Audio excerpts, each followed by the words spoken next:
রাকসু নির্বাচনে ছাত্রদল প্যানেল ঘোষণা করেছে। আজ বেলা 12টায় বিশ্ববিদ্যালয়ের শহীদ মিনারের পাদদেশে সংবাদ সম্মেলনে প্যানেল ঘোষণা করেন ছাত্রদলের কেন্দ্রীয় সাংগঠনিক সম্পাদক আমানুল্লাহ আমান।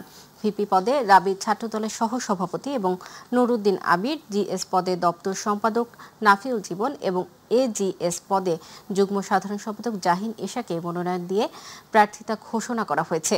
এছাড়া রাকসুর বাকি 20টি পদে প্রার্থিতা ঘোষণা করা হয়েছে। তবে সিনেট এবং হল সংসদের প্রার্থিতার তালিকা পরবর্তীতে প্রেস বিজ্ঞপ্তির মাধ্যমে জানানো হবে। ভিপি প্রার্থী নুরুদ্দিন আবির বলেন, বিগত সময়ে ক্যাম্পাসে ছাত্রলীগের নির্যাতনের শিকার হয়েছেন। তিনি আশাবাদী ছাত্রদলের পূর্ণ প্যানেল বিজয়ী হবে।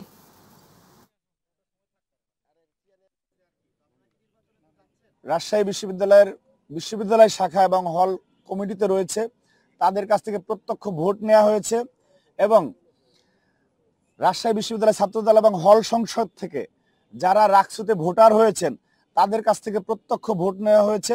অর্থাৎ শিক্ষার্থীরা যারা রাকসুতে প্রতিনিধিত্ব করবে তারা অভ্যন্তরীণভাবে তাদের নিজেদের সংগঠনের মধ্যে ভোটাভুটিতে জয়ী হয়ে এসেছে অলরেডি।